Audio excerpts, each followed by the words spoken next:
ये कहानी उस समय की है जब जॉनथन एक बोर्डिंग स्कूल में पढ़ा करता था। वो करीब 13 साल का था जब उसके साथ ये किस्सा घटा।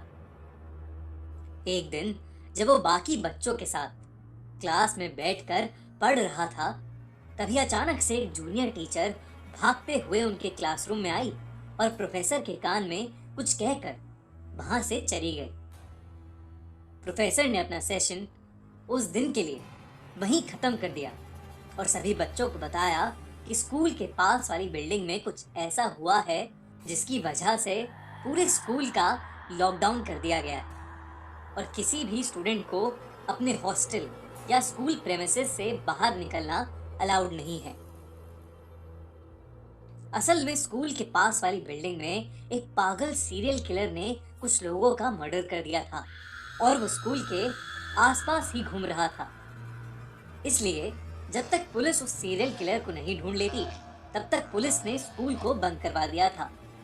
उस सीरियल किलर ने जिन भी लोगों को मारा था, उनका दाहिना हाथ उनकी बॉडी से गायब था। ये सारी बातें स्कूल के गार्ड ने एक सीनियर को बताई, जिसने पूरे स्कूल में इस बात का ढिंढोरा पीट दिया। ये बात जानकर स्कूल के सभी बच्चे बेहद डरे हुए थे।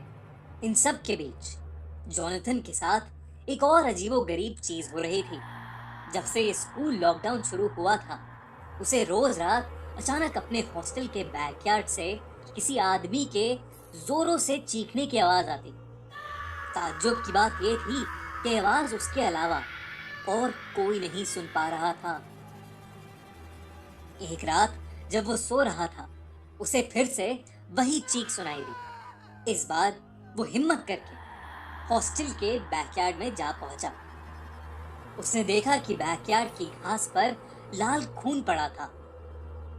उसने उस खून को फॉलो किया तो उसे दिखा कि पीछे गार्ड के क्वार्टर के पास एक बड़ी सी बोरी पड़ी है, जिसमें से खून की बूंदें टपक रही हैं। ये देखकर जॉनथन अपने हॉस्टल वार्डन को ये सब बताने के लिए उसके रूम की तरफ जाने लगा, लेकिन तभी उसे ऐसा लगा जैसे उस बोरी में से कोई आवाज आई। वो पीछे मुड़ा और जो नजारा उसने देखा, उसे देख के वो सुन्न पड़ गया। उस बोरी में से एक कटा हुआ हाथ निकलकर जमीन में रेंगता हुआ उसके पास आ रहा था। 13 साल का जॉनथन ये देखकर बेहद घबरा गया और चीखते हुए वहां से भागा। कुछ ही देर में उसे ऐसा लगा कि जैसे वो बोरी उन सभी कटे हुए हाथों से भरी है जिनको उस सीरियल किलर ने मारा था, और सभी हाथ रेंगते हुए उसके पीछे आ रहे हैं। जॉनथन जोर जोर से मदद के लिए चीखने लगा। उसकी चीख सुनकर हॉस्टल वार्डन और बाकी लोग भी उठ गए। वो बोरी देखकर स्कूल प्रिंसिपल ने तुरंत पुलिस को फोन किया और वहां बुला लिया। स्कूल टीचर्स सभी बच्चों को एक हॉल में ले गए और उन्हें अंदर से लॉक कर दिया। जॉनथन अब भी जोर जोर से रो रहा था। कुछ ही देर में पुलिस वहां पहुंच गई और उन्होंने उस सीरियल किलर को ढूंढ निकाला, जो स्कूल में ही एक क्लासरूम में छुपा हुआ था।